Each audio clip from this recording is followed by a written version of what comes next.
Monday ay very clear ang, I think, instruction ng Lord sa atin. Sabi ko sa asawa ko, sabi ko, God gave me a very clear instruction na yung message sa Sunday should be in Psalms 23. So please go sa Bible niyo po sa Psalms 23.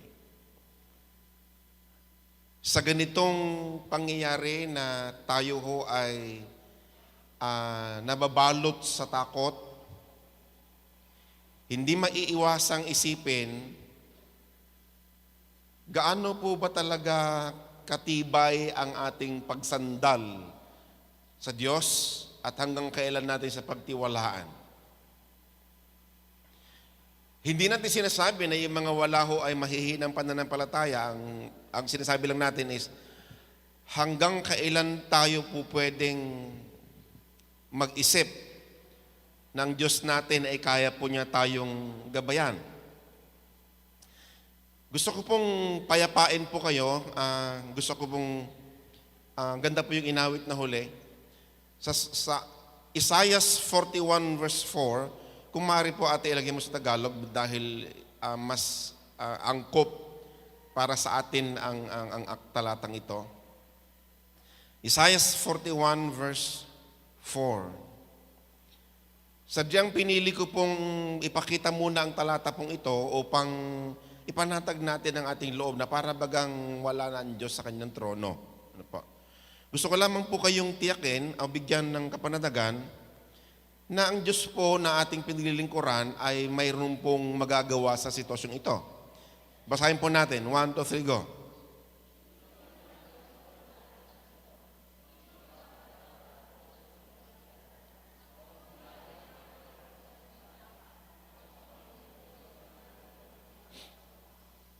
Ipanatag natin ng ating loob, palapakan natin ang Diyos.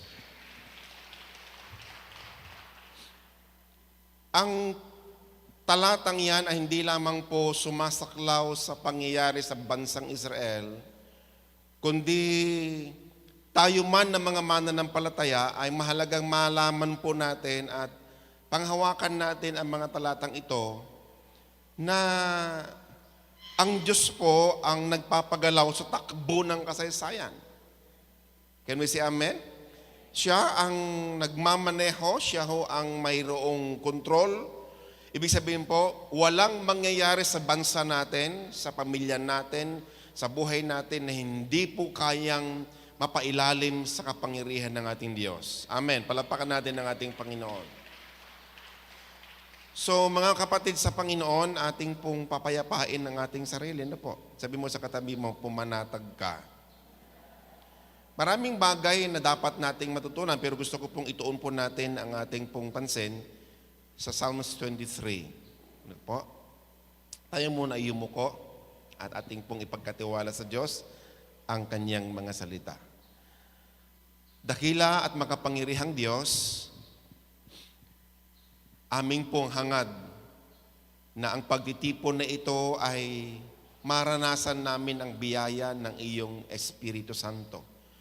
Na sa pagbabasa po namin, pagtunghayin namin sa iyong mga salita ay hindi lamang kami maliwanagan kundi tumatag ang aming kalooban na kayo po ay nakabantay sa amin at kayo po ang may kontrol ng lahat ng bagay sa simula hanggang sa dulo ng kasaysayan. Salamat Panginoon sa iyong mga salita na siyang angkla ng aming pag-asa. Tulungan mo kami na mapanatag sa mga mensaheng aming mapapakinggan. Ito pong aming dalangin sa pangalan ni Jesus. Amen. Siguro po, iniisip ko, isang linggong iniisip anong tamang pamagat, pero ang gawin na lang natin, si Yahweh ang aking pastol. Yun na lamang po ang ating ano. It should be ito po ay dapat isang deklarasyon na sinasabi mo sa iyong sarili na ang Diyos ang iyong tagapag-alaga. Ano po? So, tingnan po natin ang verse 1. Sa verse 1 nakalagay, ang Panginoon ay aking pastol, hindi ako magkukulang. Gusto kong tingnan niyo mabuti po ang verse 1 na yan at mahalaga makita niyo po ang inyong sarili dito. Si Haring David po, bago po siya naging hari, bago niya po isulat po yan, Mula pa sa pagkabata, ang kanyang gampanin ay mag-alaga ng tupa ng kanyang ama. Yun po yung kanyang trabaho. Ano po? Dahil ang kanyang mga kapatid ay mga mandirigma, sila po ay obligado na sila po ay sumama sa digmaan at siya po yung hindi pa pwede. Sabi nila, below 18 years old si David when he started shepherding the sheep of his father. So dahil hindi pa siya pwedeng makipagdigma, siya obligadong magbantay ng mga pastol ng kanyang ama. At sa karanasang iyon, nakakuha si David ng pangunawa. It's a reflection that establishes his faith in God. Isang pangunawa na nagtatag ng kanyang pangunawa sa Diyos. Ang nagpapatatag sa atin po ay ang ating pagkaunawa sa mga bagay-bagay. Halimbawa po, labis ang takot natin sa COVID-19, pero ako po ay nag-spend ako talaga ng time kahapon upang unawain po ito sa mga pahayag ng mga World Health Organization, sa mga pangunahing ahensya ng pamahalaan pangdaigdig at pampilipinas, at mayroon din po akong sinusundang mga doktor upang pakinggan ang kanilang pahayag. At ito ang kanila pong nagkakaisang sinasabi. Mas marami ang namamatay sa sakit na TB kaysa sa COVID-19. Sabi ng doktor, 20 ang namamatay sa sakit na TB sa Pilipinas araw-araw. 20 ang namamatay. Wala pa hong namatay sa Pilipinas. Dalawa ba? Isa. Tatlo pa lang ho. Walo na. Bakit dumadami? Walo. So, sa loob po ng 14 days, 8 ang namamatay. Pero sa datos po ng kagawaran po ng kalusugan, 2 po ang namamatay sa TB araw-araw. Kanino tayo dapat matakot? Sa COVID-19 o sa Hindi nga po. Iayos natin ng ating isip. Alin man nakakatakot? Kailangan bantayan po ninyo, tila itong labis na pag-sensationalize ng social media sa COVID-19 ay may kinalaman po sa mga pagbebenta ng mga paninda upang ang tao may panic buying. Pangalawa, hindi na humakontrol ng ating bansa ang mga krisis po. Gawa ho ng mga negosyante patungkol sa mga tubig, patungkol sa mga kuryente, patungkol sa mga halibilihing. Maaaring ito po ay maging paraan ng Diyos upang mag-take over ang ating Pangulo sa pamamahala niya sa bansa po natin para ayusin ang kaguluhan na tila baga hindi kayang ayusin sa maayos sa pamahalaan. Kaya mga kapatid, sabi mo sa iyong katabi, ang namamagitan sa atin, pansamantala lang. Magkalayo man ang ating upuan, huwag lang naman ng ating kalooban. Palapakan natin ang Panginoon. So sabi ni Haring David, sa kanyang mga panahon na siya ho ang nagbabantay, nakita niya ang behavior, nakita niya ang katangian, nakita niya ang kilos ng mga tupa, at dahil siya ho ay may hangaring protektahan ng kanyang mga tupa, naintindihan din niya kung ano ang pangangailangan ng mga tupa at anong dapat gawin ng pastol sa kanyang tupa. Kaya nung siya na ho ang hari, sa kanyang pagbubulay-bulay, nakapagbuo po siya ng unawa na naglalarawan na sinabi niya, sa panahong katulad nito dapat ako pala'y parang tupa. Nagkaroon ng shift of character. Inilagay ni David ang kanyang sarili sa tupa at inilagay niya ang Diyos sa kanyang tagapag-alaga at ito ang kanyang naging konklusyon. The Lord is my shepherd, I shall not want.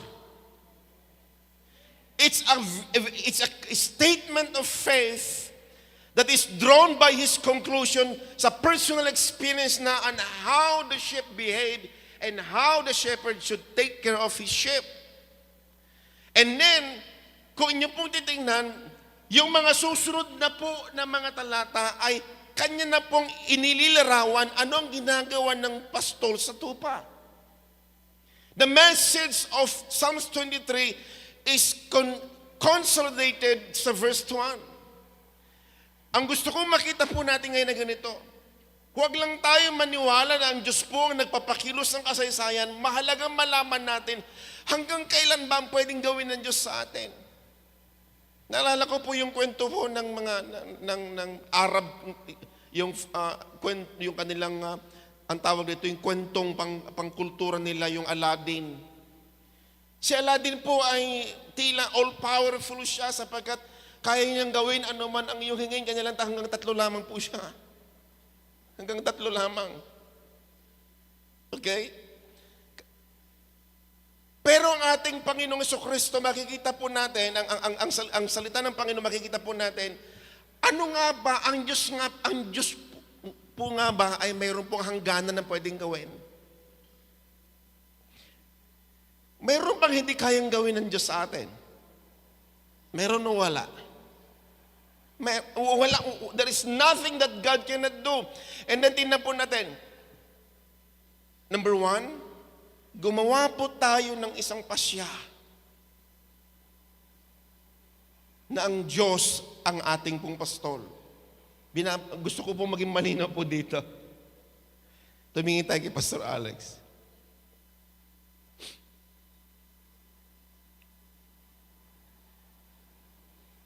Kailangan malinaw po ito sa inyo. Kung ang iyong pastol ay sasamba sa Diyos, pipili siya ng kanyang ihahandog.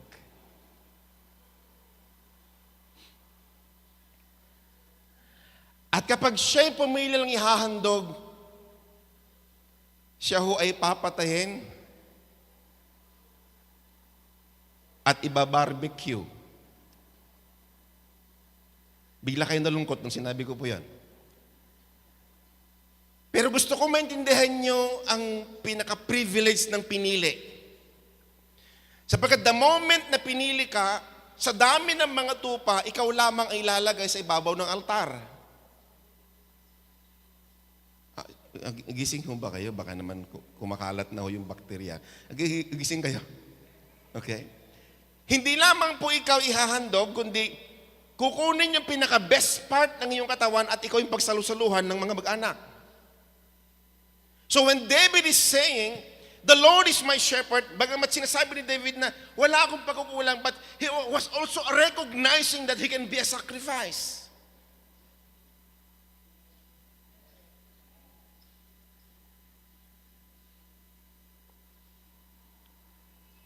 And then in verse 2, ang sabi po niya, ito yung ginagawa ito yung gusto kong maintindihan natin, na ginagawa ng Diyos sa atin.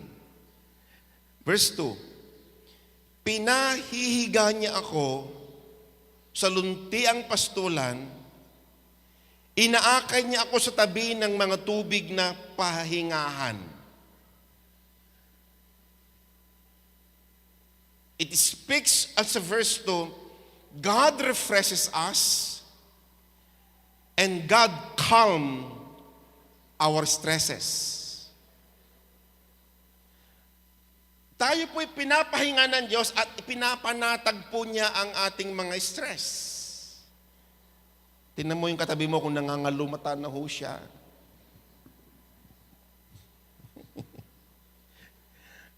Sabi mo sa kanya, make up lang yan, hindi yung stress. Okay. Nag-make up ka lang, magmukha ka pang stress. Okay. So, ipanatag po natin. So, hanggat ang Diyos ang ating pastol, tayo po ay kanyang inaakay sa ang lugar. Sabi niya, sa luntiang pastol, green pastures, and then inaakay niya tayo sa tabi ng tubig na pahingahan.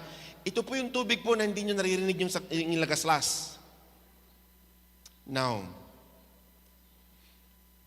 pag pumunta po kayo sa tubig na walang yung panatag, what you will see is your reflection.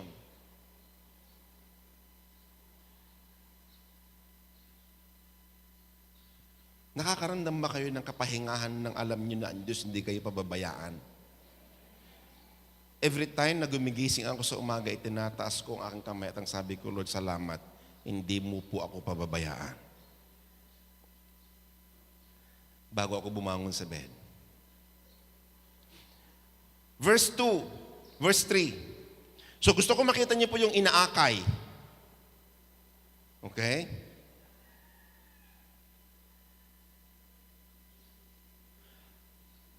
Bakit kinakailangan akayin ang isang tupa? Ang tupa po ay nakadesign sa isang uri ng behavior na hindi po siya mabubuhay na wala pong gabay ng kanyang pastol. So parang sinasabi ni David, Lord, hindi ako mabubuhay nang wala ka. Maraming nagsasabi yan, pero sinasabi yan sa kasintahan, hindi kay Lord sinasabi. I cannot live without you. Sabi mo sa katabi mo, parang ikaw yon.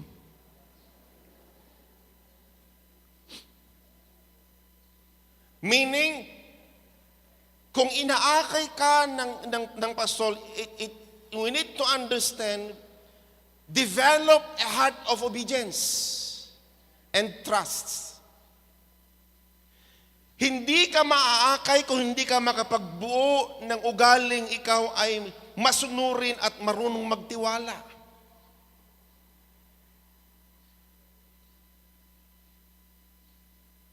Ulitin natin. Ang Diyos po ay inaakay niya tayo sa kanyang mga salita at magkakaroon ka lamang ng kapanatagan kung makakapagbuo ka na ugaling ikaw ay masunurin at mapagtiwala sa Diyos. Never argue with the Word of God. Verse 3.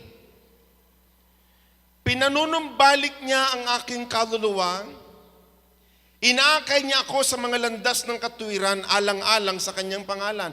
He restores my soul. Why He did that? Say He restores my body.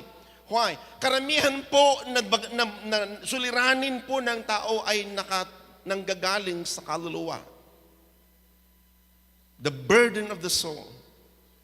Alam niyo kung ang pagod po natin ay katawan na itulog mo lang, uminom ka lamang ng sabaw ng tinolang manok, okay na yan dyan eh. Pero kapag pagod yung kaluluwa mo, hindi ka makakakain, matulog ka pagagising mo, the same.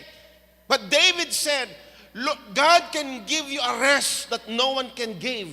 Alam niyo, ang kapahingaan ng kaluluwa, hindi mo kayang kuhanin niya, tulog yan. But God can give you rest. Maaring kulang ka sa tulog, pero kung ang kaluluwa mo malusog, para ka din nakatulog ng 8 hours. Kamang palapakan natin ang Panginoon.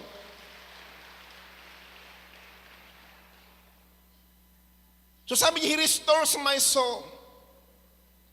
He guides me in the path of righteousness for His name's sake. Listen, He guides me. Remember, ang mga tupa po walang tali. Hindi katulad ng kambing. Ang mga kambing ay kailangan mo talian. Alam ko, behavior ng kambing, marami kaming kambing na ako'y bata. Ang ayaw ko sa kambing, pag hinatak mo, at yung 4 na paa niya, mag-imagine, lahat, ang 4 na paa ka ganun. Kaya mayroon kaming kambing na yung toro, alam ko ugali ho niya, papakaladkad ko dun sa kalabaw namin. Alam ko hindi siya makakaubra dun sa kalabaw. Pero po ang shepherd, yung sheep hindi po tinatalian. Alala yung sinabi po ni Jesus Christ sa John chapter 10, sabi niya, my sheep hears my voice and follow me. Tingnan natin John chapter 10. Help me find that verse. Bigla ko lang naalala po. John chapter 10. The sheep knows my voice. Pakitulungan niyo po ako.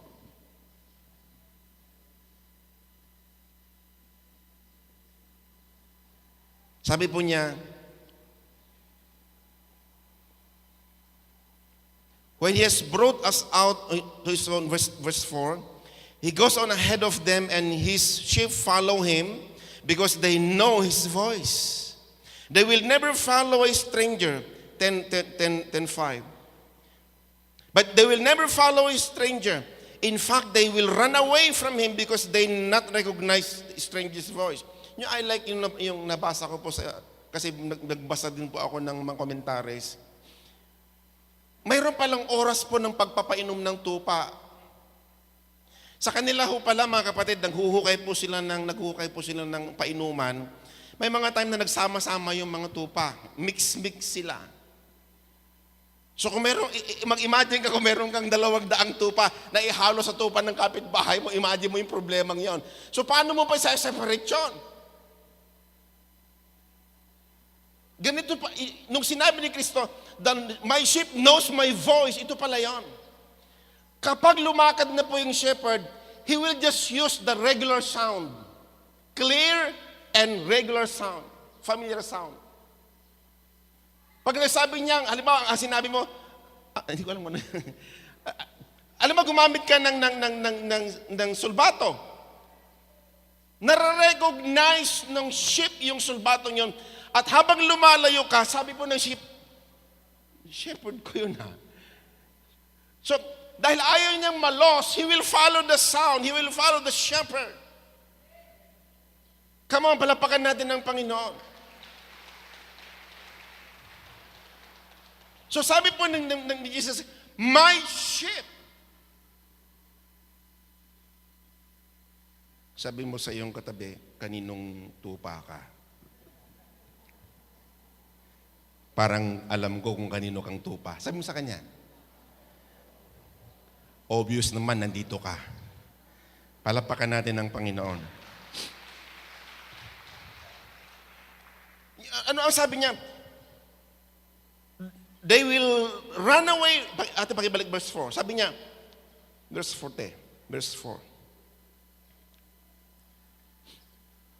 When he has brought out all his own, listen, he goes ahead of them. He goes ahead. Alam ni Lord na magka-COVID-19. Maniwala po kayo. Amen. Alam kaya niya na magkakaroon tayo ng ganitong suliranin? He went ahead.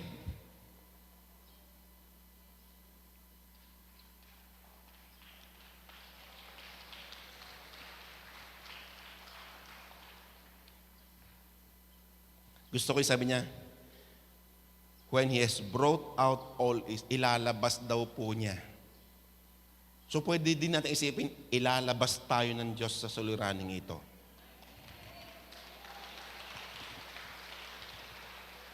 Dahil siya po yung ating shepherd. He goes ahead of them and his sheep follow him because they know his voice.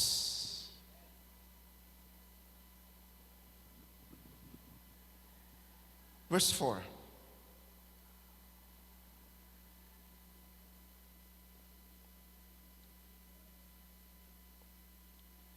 Even, sabi natin even. Yan pong salitang yan. Bagaman ako'y lumakad sa libis ng lilim ng kamatayan, wala akong katatakutang kasamaan, sapagat ikaw ay kasama ko. Ang iyong pamalo at ang iyong tungkod, inaaliw ako ng mga ito. Do I walk through the valley of the shadow? Ano ibig sabihin ng shadow of death? Pwede pong isipin natin, parang shadow of death yan. Nasakluban po tayo ng takot sa kamatayan. Pero alam niyo po, pumanatag talaga loob ko kahapon nung madinig ko po yung si Dr. Ong na sinabi niya,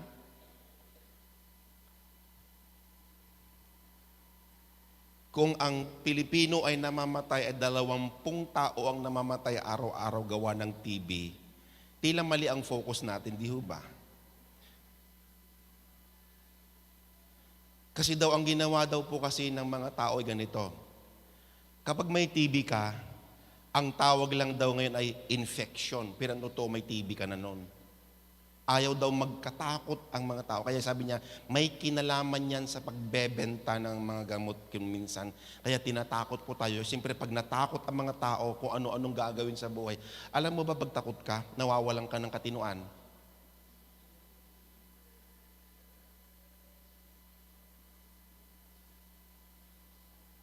Ang dami mong iniisip. Baka naman hindi ka na sa COVID-19 tamaan, baka tamaan ka na sa isip. Wala na hong bakteryang mas matindi ho dyan. So sabi po niya, ano makikita natin dito? maaring padaanin tayo ng Diyos sa ganitong kalagayan. Pero meron pong naisip si Haring David kasi naranasan po niya ito. Pag umuwi po sila, meron po silang dinadawag na Valley of Death. Pinag-aralan ko ito kahapon, yung Valley of Death pala ay para po siyang cliff, para siyang ganyan. Parang, tawag dito, matarik na bahagi ng mga bundok. Hindi pwedeng bahayan, hindi pwedeng taniman, matarik. Halimbawa, ito po para maunawaan lang po natin, halimbawa, ito po yung dadaanan. Nadidito po yung araw. Bagamat maliwanag pa po yung araw, pag dumadaan po sila sa lugar na ito, madilim na kahit maliwanag pa. At pagkagat ng dilim, magsimula pong lumabas ang mga lobo. Hindi lamang lobo, yung mga taong mandarambong, yung mga mang-aago ng tupa. So itong lugar na ito po ay neutral ground, wala pong nakakasakop na bayan. Kaya tinatawag na Valley of Death, wala pong protector, wala pong nagbabantay, walang tatanggol. Kaya tuwing dumadaan si David doon, laki ng takot niya. Dalawa ang problema niya, yung tupa, baka hindi sumunod, kakainin po yun ng mga lobo at saka yung mga mandarambong. So the reason why they call it the Valley of Death because it's literally dark. Pero hindi nag-aalala yung mga tupa kasi nga habang naglalakad si David doon sa dilim, pinapatunog niya, maaring kumakanta siya, the Lord is my shepherd, I shall not want. So nare-recognize nila yung voice niya, kaya sumusunod na lamang yung mga tupa sa voice. So sabi ni David, may mga bahagi sa buhay ko talaga na hindi ko na maintindihan, hindi ko na makita ang kinabukasan, sobrang takot ko, pero sabi niya, hindi ako natatakot. Hallelujah. I will fear no evil. Sabi niya, hindi ako natatakot. Ang ganda na sinabi niya, wala akong kakatakutang kasamaan.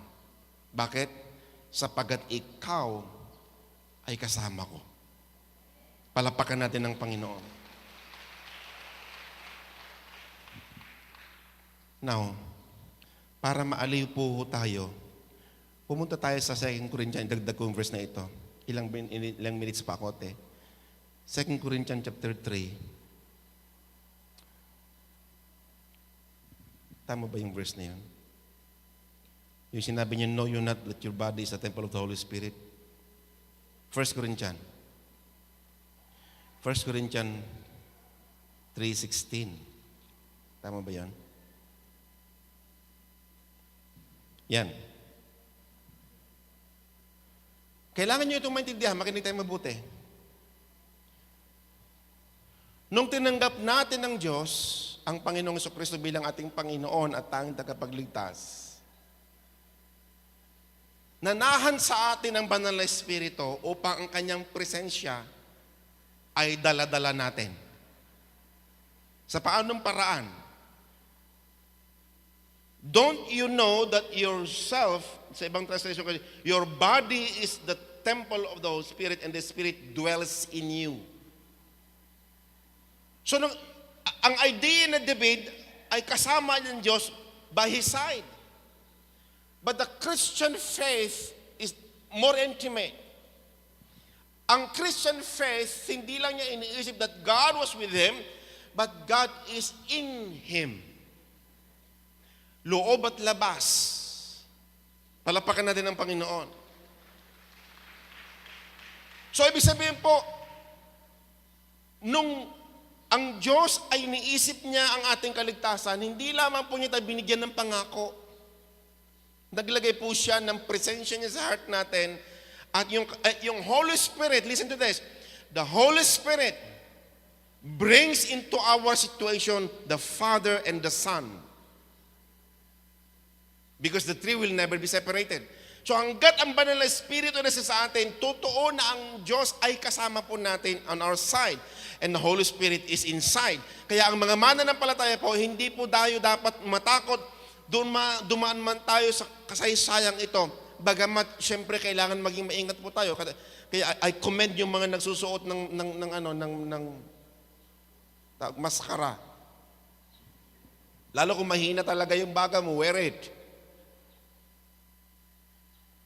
Pero yung mga walang maskara, dalawa lamang ibig sabihin niya. It's either na wala tayong pambili o talagang malakas ang loob natin. Okay? Alin? Walang mabili. Okay, good. Medyo mas masarap pakinggan walang mabili kasi walang pambili. Sakit nun. Okay. Palapakan natin ng Panginoon. Now, I will conclude on this. Dahil kasama natin ng Diyos, ang sabi niya, ang iyong pamalo at ang iyong tungkod, inaaliw ako ng mga ito. Kailan ba naging aliw ang pamalo at tungkod? Magsalita ko kayo. Sige nga. Nung bata ho kami, meron kaming helping hand eh. Yung bahay ng itak. Yung leather bro, yung ganyan, half meter ang haba ng bahay ng itak. Nilagyan ng tatay po ng rubber sa dulo. Ang tawag niya, helping hand. Nakasabit sa likod ng bintuan namin. Inorient kami ng ganito, hindi yung bababa na hindi dumadapo. Kaya huwag mo hayaan na mahawakan ng tatay ko yun. Kasi sabi niya, pag yan ay bumaba, dadapo ho yan. Kaya pagka nagalit si tatay, tahimik na kami lahat kasi mahirap yun. Leather ho yun, naranasan ko yun. Isang palo, 2 latay. Kasi yung hitaw eh. Ang tatay ko kasi pag mamalo, inuhubad yung short. Kasi yung pangalawa kong kuya, Sutil, naglagay ng notebook. Pagkatapos ng paluin, ngingiti-ngiti sa akin. Kasi sinuntok niya ako. Ito yung napalo, ba't ngingiti-ngiti? Hindi nalaman ng tatay ko na naglagay pala si kuya ng notebook dito sa puwit niya. Ano ibig sabihin ng ang iyong pamalo at ang tungkod? Inaaliw ako. Ito ibig sabihin. The pamalo is the defense weapon ng shepherd. Kapag iginano na po ng shepherd, takot na ho yung mga lobo. Kaya siya, pag nakikita niya yung pamalo, nagkakaroon ng kapayapaan. Ibig sabihin, hanggat alam mo na ang Diyos ang may control, pumanatag ka. Palapakan natin ng Panginoon. Baka ito'y makatulong. Sige na, para mawala stress mo, mag-alcohol ka. Para lang. Ano naman kinalaman po ng yung tungkod? That's the authority. Yan po yung pang-save. Yan po yung may kawit na ginagamit niya pag nagre-rescue. So, ibig sabihin, God can protect us and God can rescue us. Ano ibig sabihin ng rescue? Kadalasan kasi ang understanding ng rescue, madidisgrasya ka muna. Pag sabihin ng rescue, ang konsepto ng shepherd sa rescue ay ganito, bago ka pa mapahamak, inaalis ka na niya. Palapakan natin ng Panginoon. And then, sa verse 5, patungkol sa kanyang provision. Tayo daw ho ay pinaghahanda niya sa harapan ng ating kaaway. And then, in-explain ko sa inyo last time, iyong binubuhusan ng langis ang aking ulo, umaapaw hanggang umaapaw ang aking saro. Sabi sa English, you prepare a table before me in the presence of my enemies. You anoint my head with oil and my cup overflows. In-explain ko yun ang ibig sabihin ng paglalagay ng langis sa ulo. Ang tupa po, mabalahibo po sila at dumadaan po sila sa mga pickets, sa mga madamong lugar, yung may bulaklak. At dumidikit yung mga bulaklak sa kanilang mga balahibo. Pero pag nilagyan po ng oil yung kanilang mga balahibo sa mukha at sa katawan, pag dumadaan po sila sa mga damong lugar, hindi dumidikit sa kanilang balahibo ang bulaklak ng damo.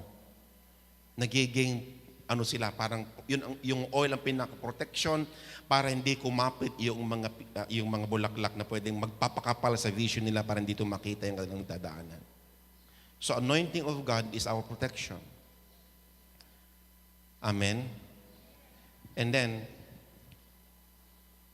sa verse 6, ang ganda ng conclusion niya, surely, sana'y panatag po natin, sabihin natin, surely, goodness and love will follow me all the days of my life. Kailangan niyong intindihan po yung nakalagay. Will follow me. Pero kailangan niyo maintindihan. Si shepherd, si sheep, goodness and mercy. Amen? O malinaw, tumingin na dito. Ito yung shepherd, susunod yung sheep, at sabi ni David, dahil sumusunod ako sa shepherd, sabi niya, surely, ang katiyakan na tayo po ay mararanasan natin ang kabutihan at pag-ibig ng Diyos ay ang tayo ay manatiling sumusunod sa Kanyang patnubay. Palapakan natin ng Panginoon. And then, sabi niya, all the days of my life. Sabi natin, all the days of my life. Say it with conviction, all the days of my life. Basahin nga po natin yung buong verse ng malakas. Ito, pang personal po ito. Sabi natin, 1, 2, 3, go. Surely, goodness and love will follow me all the days of my life, and I will dwell in the house of the Lord forever. Palapakan natin ng Panginoon. Ano ibig sabihin ng last portion ng verse 6? Ang pangunawa ko po, iingatan tayo ng Diyos hanggang makarating tayo sa tahanang inihanda niya para sa atin. Iyon ang aking pangunawa. Parang sinasabi ng Diyos, titiyakin ko na ang lahat ng aking iniligtas ay babantayan ko, papatnubayan ko, pangungunahan ko sila. Kung sila'y susunod sa akin, kaya ko silang ihatid sa tahanang ipinangako ko sa kanila. Kaya ang pangunawa ni David, sabi niya, surely goodness and mercy will follow me all the days of my life, and I will dwell in the house of the Lord forever. Tayong lahat ay tumayo. Kuya, ate, gusto kong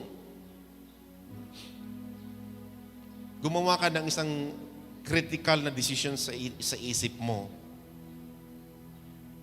Stop reading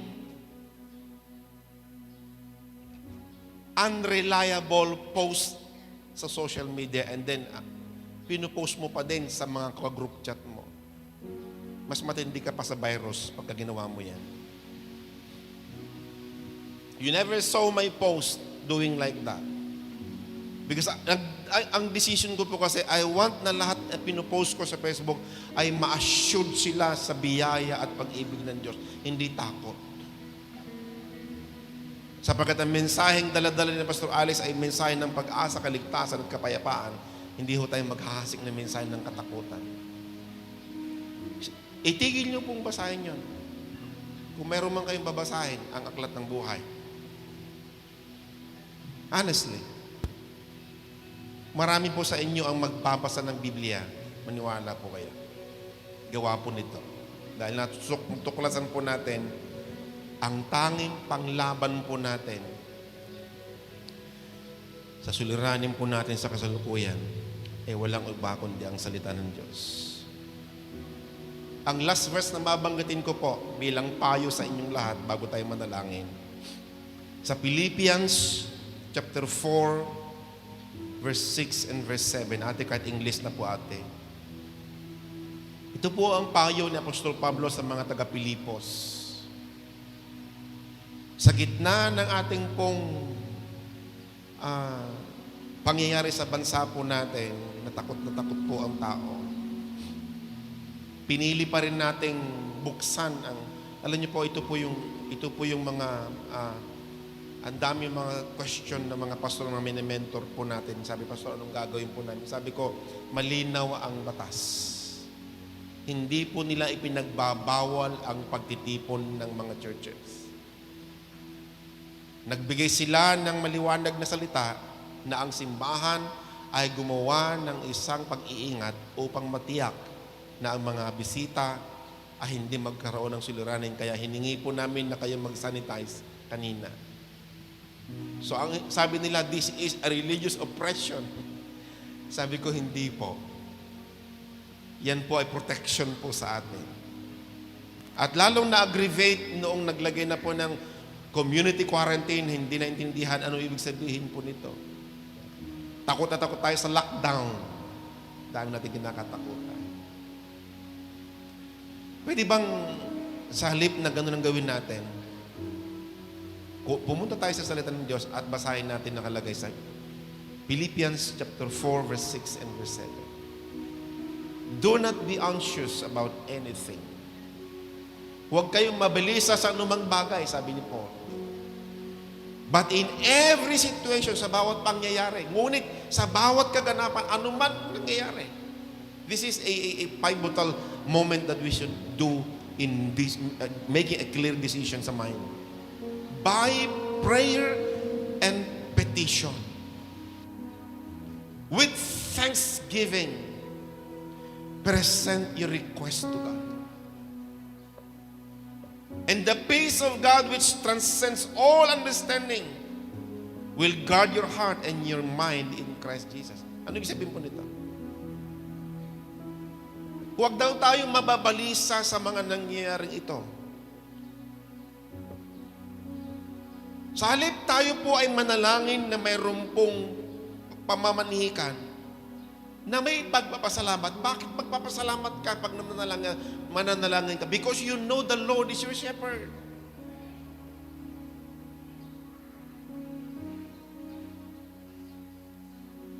And the peace of God at ang kapayapaan ng Diyos na hindi mo kayang unawain ang mag-iingat sa iyong puso at sa iyong isip kay Kristo. Brothers, ang pwede lamang magpakalma sa ating puso't isip ay ang ating pong panalangin sa paniwalang ang Diyos, hindi niya tayo pababayaan. Gusto kong awitin po natin yung first song natin na Blessed Assurance, Jesus is mine. Because ang kantang yan po ay kanta ng isang mananampalataya na meron siyang dakilang katiyakan na ang Diyos ang magliligtas. No, last week, ipinag-aralan ko talaga ibig sabihin ng salvation o kaligtasan. Ito ibig sabihin ng kaligtasan. Pag sinabi palang kaligtasan sa Biblia ay ganito ang kahulugan. Aalisin ka sa lugar na mapanganib at ilalagay ka sa lugar kung saan ikaw ay protektado. So, totoo yung sinabi sa Colossians chapter 1, verse 13. He redeemed us from the kingdom of darkness and translated us into the kingdom of His Son whom He loved. Meaning, ang mga mananampalataya, kung ito ay inyong pananampalataya, if you believe in this, we are in the atmosphere of God's kingdom. And in God's kingdom, there shall be no virus in it.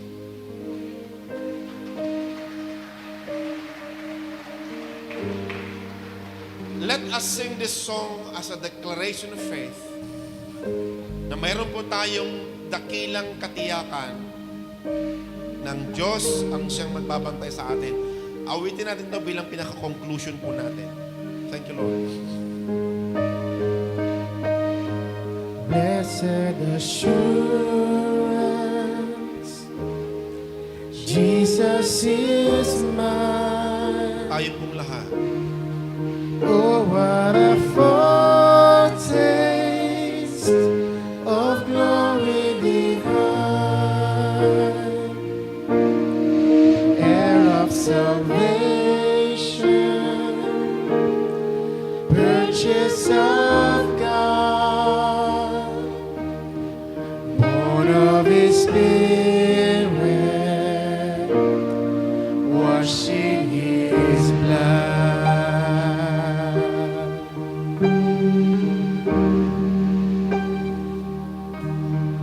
Perfect submission, perfect delight, visions of rapture now burst in my sight. Angels descending, bring from above mercy, whispers of love.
is at rest.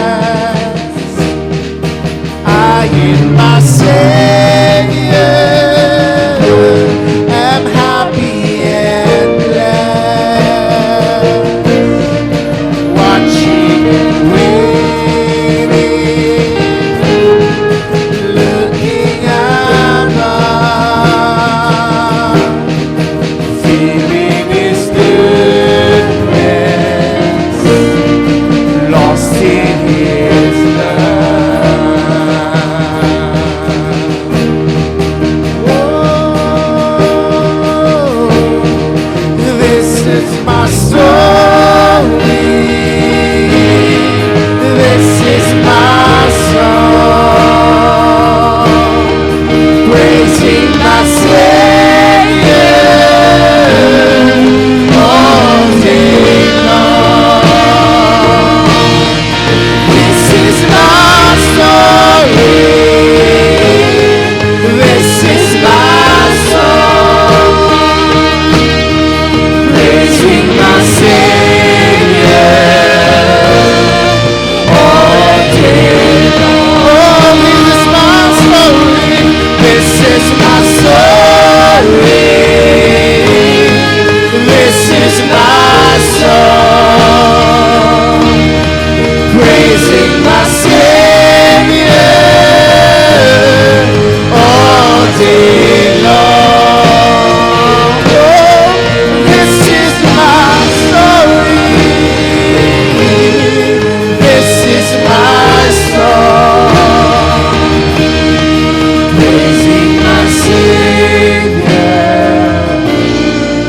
all day long.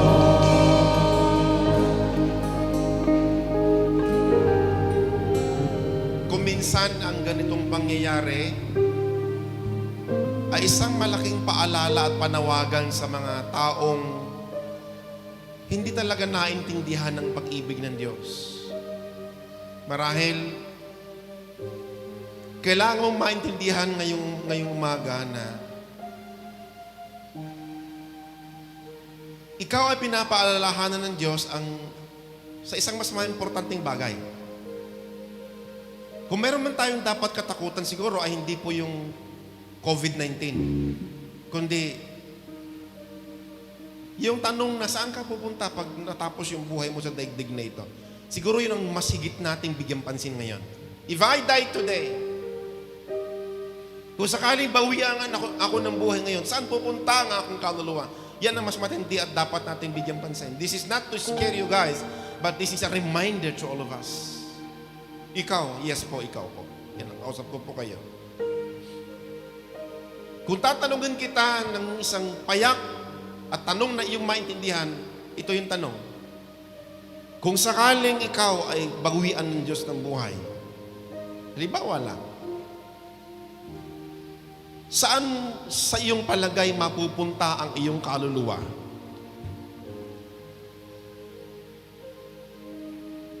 Alam mo ba na ang pupuntahan ng iyong kaluluwa ay ikaw ang magpapasya po nito?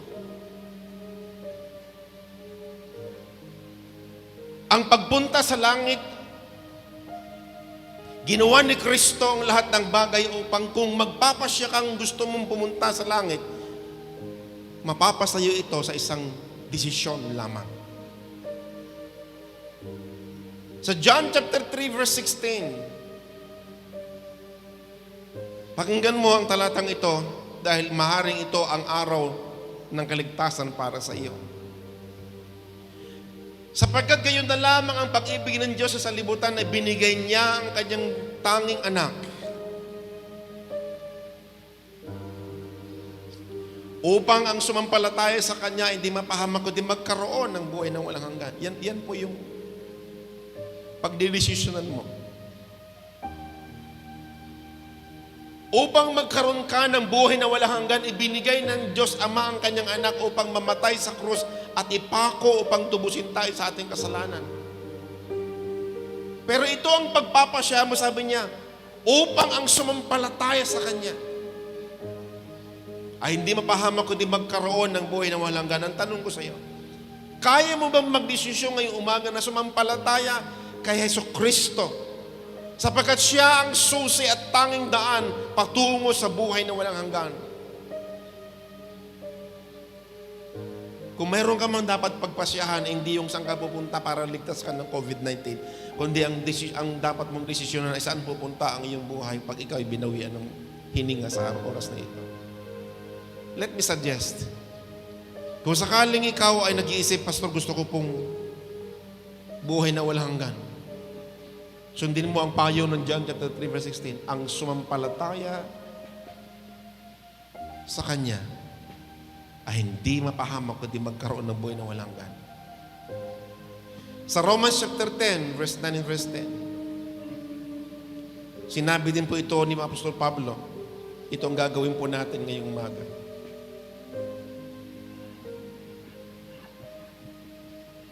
Sasagutin natin yung tanong, paano ako maliligtas? Sasampalataya ka sa Panginoon, pero ito ang gagawin mo. Kung ipahahayag ng iyong mga labi na si Jesus ay Panginoon, at mananalig ka ng buong puso na siya'y muling binuhay ng Diyos, maliligtas ka. Pakinggan po natin mabuti. Maraming Jesus na nadidinig po natin. Pero yung Jesus na yon, hindi po yon ang binabanggit dito. Para hindi ka maligaw ng landas, ang Jesus na binabanggit ng Biblia ay yung Jesus na namatay sa cross, inilibing at nabuhay na maguli, sapagkat yan ang binabanggit ng Biblia. So ang Jesus na binabanggit ko po rito ay yung Jesus na muling binuhay ng Diyos. At ang sabi ng Biblia, kung ipahahayag ng iyong mga labi na si Jesus ay Panginoon at mananalig ka ng buong puso na sa muling binuhay ng Diyos, maliligtas ka. Verse 10. Sapagkat nananalig ang tao sa pamamagitan ng kanyang puso at sa gayoy napapawalang sala. At nagpapahayag sa pamamagitan ng kanyang labit sa gayoy naliligtas. So there must be dalawang bagay na gusto kong makita nyo rito. Mananalig sa puso, pero ipapahayag sa labi. Hindi po pwedeng manalig ka sa puso pero walang deklarasyon, sapagkat ang deklarasyon ay isang legal na pamaraan para pagtibayin ang iyong desisyon. Para maunawaan niyo po, ito yung ginagawa po pa namin palagi kapag kami nagkakasal. Bago simulan yung kasal, tinatanong namin ang nobyo at nobya sa ganitong tanong. Lalaki, tinatanggap mo ba ang babae ito bilang iyong asawa at nangangakong sa kanya lamang pipisan habang kayong dalawa ay nabubuhay? Kailangan sumagot po yung nobyo na nadidinig ng mga ninong at ninang. Sapagkat yun ang purpose kung bakit may ninong at ninang. To hear yung voluntaryong pagsagot ng nobyo sa tanong ng officiating minister. Pag sumagot siya ng opo, ibig sabihin, kusa siyang pumunta. Kusa siyang sumasang-ayon doon sa gagawin pagtatali ng dalawang tao na bilang mag-asawa. And then tatanungin ng babae, ikaw naman babae, tinatanggap mo ba ang lalaki ito bilang iyong asawa at nangangakong sa kanya lamang pipisan habang kayong dalawa nabubuhay? Pag hindi sumagot yung babae, yung officiating minister will call the attention of everybody. Ganitong gagawin niya, mga minamahal, para sa isang tanong na dapat marinig ng lahat. Ito ang aking tanong, babae, tinatanggap mo ba ang lalaking ito bilang iyong asawa at nangangakong sa kanya lamang pipisan habang kayong dalawa'y nabubuhay? Sa sandaling hindi po sumagot ang babae sa ikalawang tanong, magsasalita na po ulit yung officiating minister. Yamang hindi po ipinahayag ng babaeng ito ang kanyang pagsang-ayon. Bilang officiating minister, aking idinideklara na ang kasalang ito ay hindi maaaring pagtibayin at kayo ay umuwi na. And I will sign, the woman declined. Sa ibabaw ng marriage certificate. At lahat ng kanilang pinag-usapan at proseso, mawawala ng saysay. Yun ibig sabihin ng public declaration. Ito ang gagawin natin. Kahit sinasabi mong nananalig ka sa Panginoong Jesucristo sa sandaling hindi mo pagtibayin sa bibig mo, hindi ito magiging sapat sa harapan ng Diyos. Sapagkat malinaw na iniuutos ang Panginoon, there must be a public declaration na dapat nadidinig ng iyong tenga at nadidinig ng masamang espiritu at nadidinig ng iyong puso. So sabi ni Pablo, sapagkat nananalig ang tao sa pamagitan ng kanyang puso at sa gayon napapawalang sala. This is true. Salvation always begins on the heart.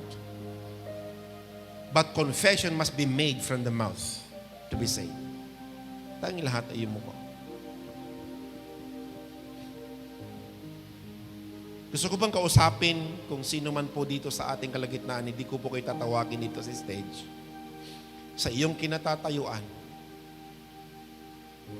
Alam kong hindi madali yung tanong ko kanina na kung sakaling ikaw ay bawian ng buhay at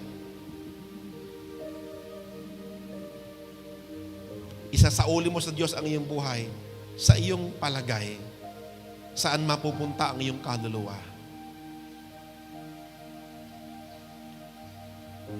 May mga taong nagsasabi, walang sino man makapagsasabi kung saan siya pupunta kapag siya'y namatay. Hindi po yun totoo. Ang Biblia ang nagsabi, ang sino man sa kanya sumampalataya ay hindi mapahamak kundi magkaroon ng buhay na walang hanggan.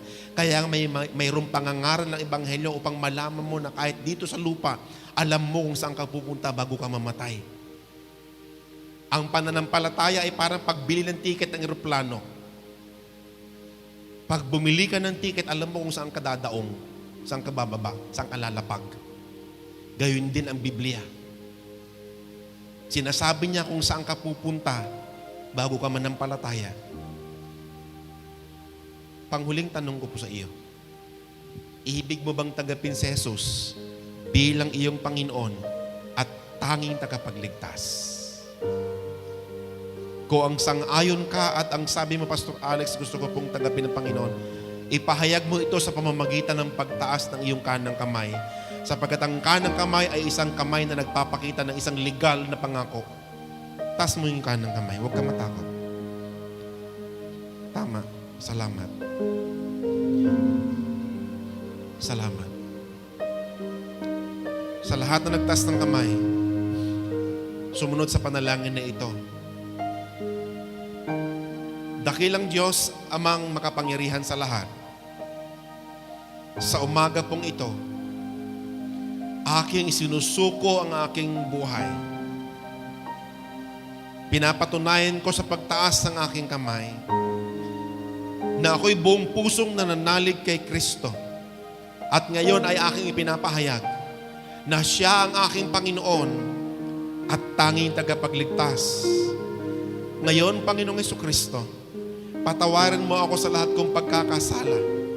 Hugasan mo ako ng iyong banal na dugo. Ang dugong tumigi sa krus ng Kalbaryo, mula sa aking ulo pababa sa aking talampakan. Dalisayin mo ako. Salamat, Panginoon, tinatanggap kita at aking pong ipinapahayag mula sa araw na ito. Ako ay isa ng mananampalataya. Ako ay iyong anak, tagapagmana ng buhay na walang hanggan. Salamat, Panginoon. Isulat niyo po ang aking pangalan sa aklat ng buhay. Itong aking panalangin sa pangalan ni Jesus. Amen. Amen. Glory to God. Kung ikaw ay sumunod sa panalangin na ito, I congratulate you po. Why? Sabi sa John 1:12, ito'y para sa iyo pagkatapos ka manalangin.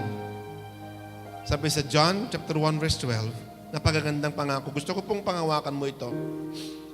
Sabi niya, basahin po natin, ngunit ang lahat ng tumanggap at nanalig sa Kanya ay pinagkalooban niya ng karapatang maging anak ng Diyos.